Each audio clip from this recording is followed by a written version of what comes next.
case. Whoa! Big drift there! Trying to get the car completely under control. Oh, it's out of control. It's out of control. Hey guys, Adrian Racing here, back today with another video. Now, the 80s was known to have a lot of wild and wacky things come out of it, such as shoulder pads, or hair so big even the shortest people would end up having to duck for doorways. But for us motorsport fans, it was the 80s that was best known for the era of the wild turbos. At Le Mans, cars were hitting over 400 kilometers an hour. In Group C Rally, the cars were wild. Quattros and Lancias were pushing 500 horsepower on dirt and taking ridiculous speed through the corners on dirt, which is insane to watch. But in the world of Formula 1, things were progressing at a pretty substantial rate as well. It was the era of power and turbos and just immense, just raw speed. The ground effect days were gone. It was down to now downforce and wings, and the cars were really progressing to points where the speeds were ridiculous, yet still little in the way of safety. So over at McLaren, they had a partnership with Porsche during the early era of the 80s, and developing along nicely was the 1.5 litre TAG Porsche V6. Now, Porsche and McLaren chased reliability, economy, and more chassis integration to have an edge over the reckless, expensive pursuit of horsepower. Looks at you, BMW, with your 1500 horsepower engine. And that led them to 3 Constructors' Championships together, and a couple of Drivers' World Champions, including the 84 World Championship with Niki Lauda. But they needed a car to test this engine in to make sure it was reliable enough and powerful enough to have the edge over the competition. But F1 cars are expensive, and if they crash or blow up, it can get a little pricey. So they went to Porsche and took some of their road cars, some of their Porsche 930s, and basically bolted their 1.5 litre V6 F1 engine in the back of it, which was a brilliant testbed for the engine and obviously worked. But these cars were lost over time and they just were sort of forgotten about.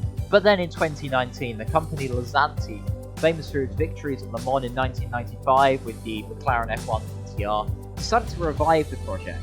11 race views when still bearing the plaque on the engine bay with what races and what drivers raced those engines were mounted to 11 Porsche 930s from the 80s. Power was reduced down to around 500 to 600 horsepower, but still pushing out 3 bars of boost and a red line that goes to over 9,000. Chassis enhancements and weight reduction was added to the cars as well, removing about 250 kilograms, and modern tyres turned it into an absolute weapon. Now, it was actually revealed in the 2019 Goodwood Festival of Speed. I actually saw it in person. I didn't actually catch any pictures of it though, which is a shame because it's such a cool little car. But I'll put a link below to the video that actually inspired me to make this video that popped up on my YouTube recommended the other day. Now, in Assetto Corsa, I was trying to find a mod to see if anyone had made it, but unfortunately I couldn't actually find it. So I thought I'd try to go out making it myself. So I went looking for a chassis and an engine that I had in AC. Now, there is not really a period correct Porsche, but there is the rough Yellowbird, which is an automatic weapon as it is. It's absolutely crazy. It has basically no brakes, and the chassis is just ridiculous, and it was already overpowered. And, well, I don't quite have a Porsche mid-80s F1 engine, but I do have the VRC 88 McLaren, which has the V6 Honda turbo engine, but it's still a big V6 with a turbo attached to it, so the idea stays the same. So the tool that I'll be using to meld these cars together is the Assetto Corsa Car Tuner. Now, I'll put a link to the download in the description below, but it's pretty easy to actually work it. So quite simply, you find the chassis that you want to change. So in this case, we're going to be using the rough Yellowbird. You then create a tune name, so we're going to be calling it F1 Tag Powered 930. You then hit create new tune, so that saves it, and now you have all your options here. So you can change the power, change the turbo boost, your car weight. You could even change it to all-wheel drive or front-wheel drive if you really want to mess around with things. But what I'm going to be doing today is this one down here, this is engine swap. So if I scroll down through all the cars and then we find the VRC 1988 McLaren MP4 and quickly hit apply, and look at that, just like that, we now have the engine swap into our car. Now, I did do this before, and there was a bit of a problem with the gear ratios. So if you hit into advanced tuning and then simply go to drivetrain, you can then change the gears, and I'll flash up on screen just now what my gear ratios are going to be once the car is fully tuned. So you simply just delete all those ratios and fill it in yourself. And just like that, you have your own F1 powered Porsche 930. Now, enough of me rambling on. I think we should head out onto track and go drive this car. So we're going to load it up here. We've got one that we prepared earlier with the changed gear ratios. And then we're going to come down here to find our track. So I think we're going to head to old Paul Ricard because, well, it's an 80s car and it's an 80s engine. Why not take it to an 80s track? So without further ado, let's go test this car. I'll see you on track. Hold on one second, I've loaded in the wrong car. Alright, so now we actually loaded in the correct car.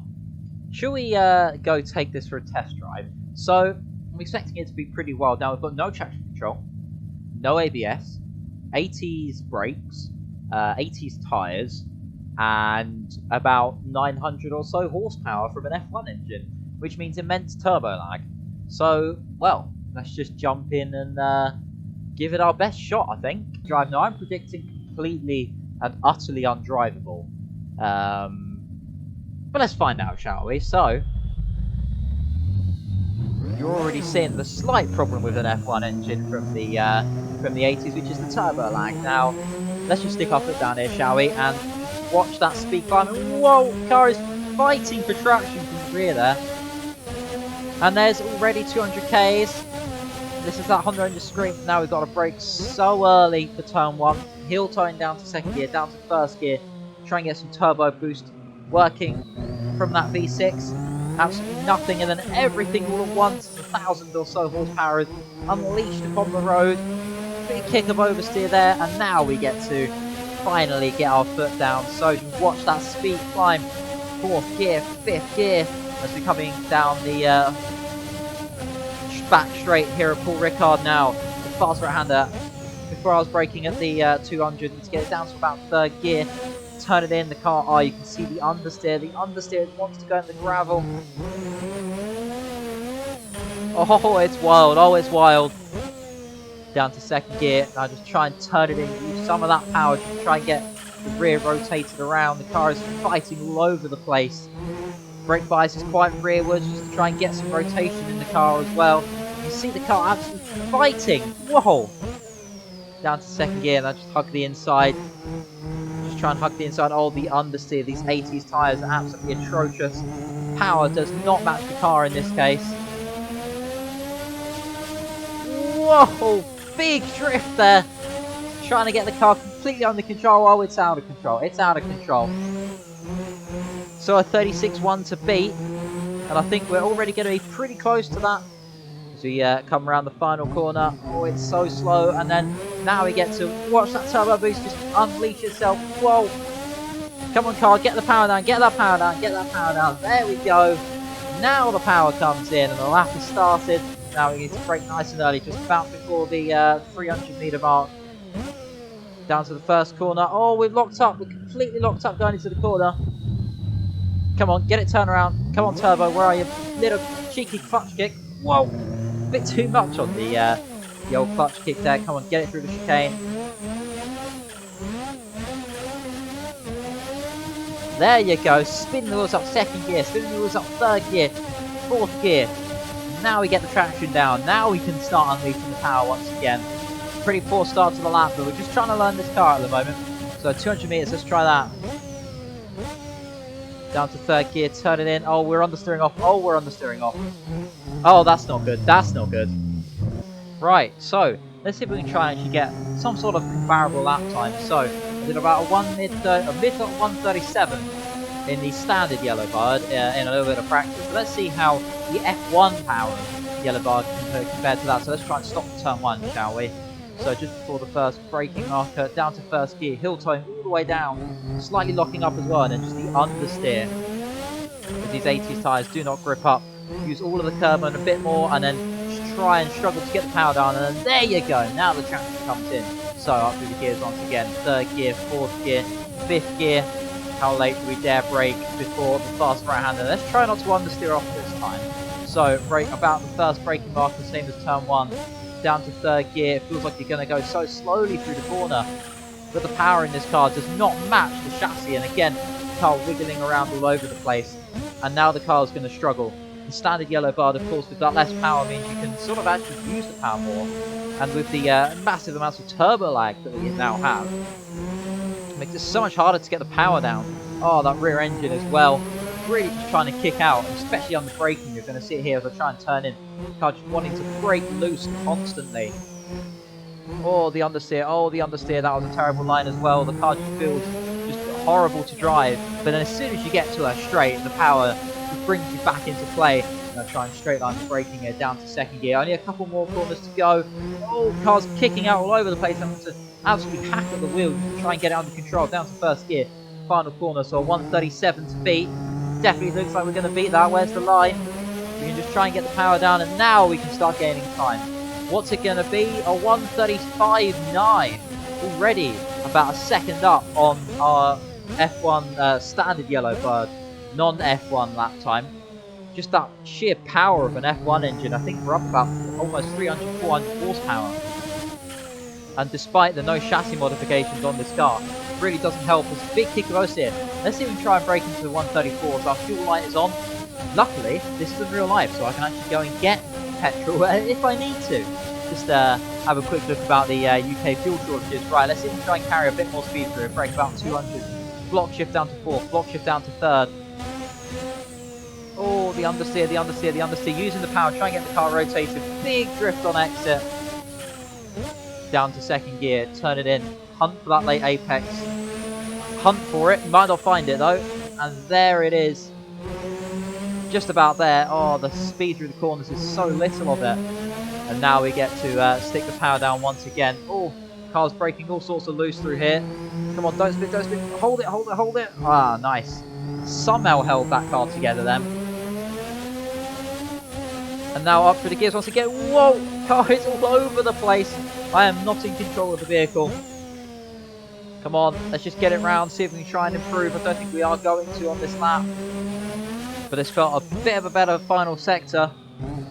That definitely felt quicker through the final turn. I just plant my foot to the floor and hope the rear wheels traction up, which they don't. Oh, they really don't. And there we are. Where's the line? There's the line. But wow, this car is absolutely wild. I mean, who would have thought it? Putting an F1 engine in a road car with no modifications makes it completely undrivable. But look at that, best lap time for 135.9. Almost 2 seconds quicker than the lap time in the standard Yellowbird, which is already a pretty rapid car in itself. But I have just one more thing that I want to look at. What if we put the F1 engine back into the F1 car? Just how quickly could it lap? Right, so here we are, hot lap in the McLaren MP4-4. Both these cars obviously have an F1 engine in them, but this one has downforce, this one has slick tyres, this one has brakes, and already, how late do we dare brake for turn 1? Heel towing down to first gear, still the manual gearbox in this car, and already you're just seeing the lack of understeer through the first sector, through the chicane, a little bit of understeer on exit, but nothing compared to the Porsche, and already we can slam on that power. A lot grippier tyres in this car, and of course this car weighs probably about half the weight of the Porsche. So the top speed, the acceleration, everything is just massively increased now. The fast right-hander down to 4th gear. How much speed do we dare carry? Trying to touch the inside curb. And look at that, 5th gear already through the corner, down to 3rd. Just ease it in, a little bit of understeer on entry, down to second gear, no brakes, just very lightly using the engine braking to slow the car down. Definitely not the fastest way for the corner. This is just a quick comparison down to second gear and turn it in, try and hunt for the extremely late apex through here. Oh, the understeer on exit, it's about as bad as the Porsche actually through there. Oh, big moment. Despite the slick tyres, the car definitely can break loose. Still trying to put down almost 1,000 horsepower on this 100% turbo boost. And already up to the final corner, down to first gear. Little lock up, and 136 to beat. 135.9 to beat, sorry. And it's going to be almost 20 seconds quicker with a 118.9. I reckon we can go for another lap with a bit more speed. So, break 200. Or maybe not. But, there we are, guys. That's a little comparison just to the rough yellow bird there. But just goes to show how crazy F1 engines are in road cars. Alright, so there we are. A quick demonstration of what happens if you put an F1 engine into a road car. Now, what I was expecting was exactly what I got. Completely undrivable, completely ludicrous, but a ton of fun nonetheless. Now let me know in the comments below if you want to see more videos like this in the future. I've enjoyed making this one, and I hope that you've enjoyed watching it. Now of course F1 engines in road cars, well, this was one of the first times it happened, but it wasn't one of the last. So you, Renault people carrier. But yeah, let me know guys, if you want to see more videos like this in the future where we take F1 engine road cars out onto circuits. But all that's left for me to say is if you have enjoyed this video and you found it somewhat informative, then I really appreciate it if you do hit that like button, subscribe if you want to as well. Recently hit 100 subscribers, going for the big 150 now. And if we do manage to hit 150 at some point, maybe I'll do something a little bit extra for it. Also, if you want to go check me out on Twitch where I stream iRacing, then there is a link in the description below. But all that's left for me now to say is thank you very much for watching. Have a really wicked rest of your day. See you on the next one.